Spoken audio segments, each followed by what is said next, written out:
my! We just talked about Claude 2, Anthropic's intelligent AI assistant. And what is this? Are you kidding me? Claude 3 is already here. And what? Are you seeing what I am seeing? It claims to have beaten the mighty GPT-4 on all of these tests. So, is this the smartest AI assistant ever? Wow! Now, at the end of the video, we will take a closer look at this together because it gets a little more complex than that. Dear fellow scholars, this is 2-Minute Papers with Dr. Károly Zsolnai Fehér, and I have to say there is a lot to like here. It comes in 3 sizes: haiku, sonnet, and opus. It is multimodal, so it takes images and books too, and more. For instance, we can search for something on the internet and it gives us a different plot with these numbers. But why? Now, wait a second, so it just read the numbers and copied them? Nope. No sir. It looked at this image, wrote a piece of code that would recreate this plot, plus added some useful context to what happened when and why. Okay, that's nice. But how close is that to the actual data that was shown? Wow, it is indeed close. Good job, little AI. And it can not only read and recreate all this historical data, but it can also try to simulate it into the future. And it can rerun the same kind of analysis for several different countries at the same time. We can also get a pie chart that shows what it expects the world economy to look like in 2030. This would take a paid intern hours and hours of work, and it can just do it in a few seconds. And we get a written report too. A full multimodal analysis. Really nice. The context window is also 200k tokens long. Okay, but what does that even mean?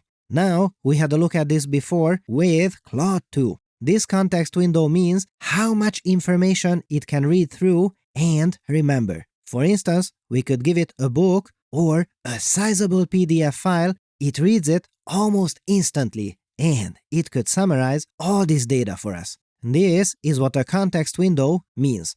However, the context window shouldn't only be measured in number of tokens, but in quality as well. You see, version 2 had a really wide window, but occasionally it forgot some things from earlier.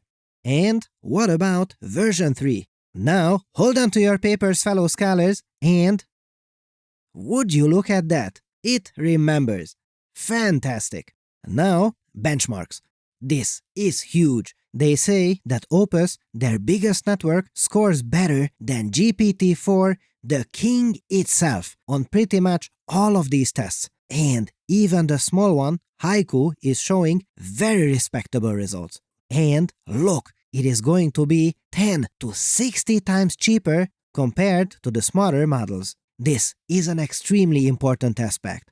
The true age of AI is coming when we can do all this for nearly free. And we are getting closer and closer. We will have AI teachers for our children who know everything, can teach in any style, who are there 24/7 and never run out of patience.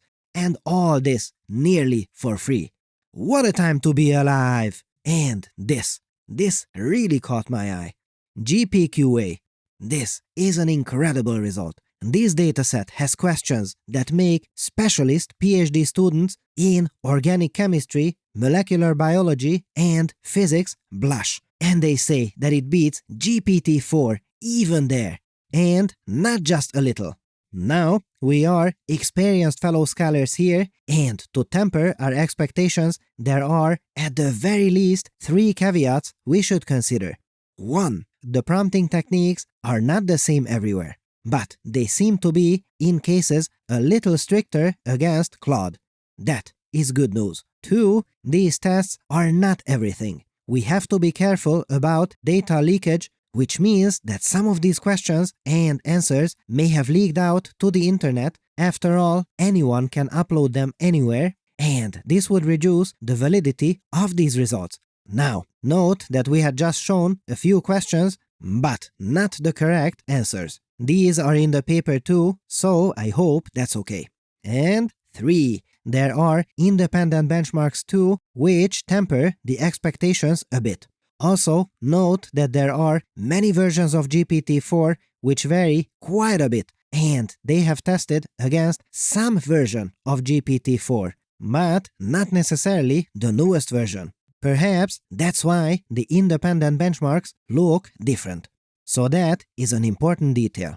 But at this point, I think it is fair to say that it can kind of keep up with GPT-4, which is a huge achievement, and it is available in 159 countries. It seems to me that you can even try it out for free. The link is available in the video description. Now, the real test is always the performance in practice in the particular areas you are interested in. For instance, when asking it to convert this image into front-end code, so create a website with this design if you will.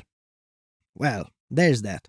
And ChatGPT, oh yes, it just keeps doing the work. So, when talking about an AI assistant, there are so many variables to consider. Try everything you can get your hands on and choose the one you like best. That is the way of the scholar. Also, get this, around mid-April, I will come to San Francisco and the US for the first time ever. I will stay for about a week and speak to you fellow scholars at this conference. Oh my, scholarly content in person. Register if you're interested, the link is in the video description, and I would like to greet and talk to as many of you fellow scholars as possible. Note that I think the seats are limited. Last time we did something like this was in London, and there were so many of you fellow scholars there, we couldn't even see the end of the line. And what did you come for? Papers! Of course, the papers. Can't wait to do it again. I'll bring some presents to you this time too. If you're looking for inexpensive cloud GPUs for AI, Lambda now offers the best prices in the world for GPU cloud compute. No commitments or negotiation required. Just sign up and launch an instance. And hold on to your papers, because with the Lambda GPU Cloud, you can now get on-demand H100 instances, and they are one of the first cloud providers to offer publicly available on-demand H100 access. Did I mention they also offer persistent storage? So, join researchers at organizations like Apple, MIT, and Caltech in using Lambda Cloud instances, workstations, or servers. Make sure to go to lambdalabs.com/papers to sign up for one of their amazing GPU instances today.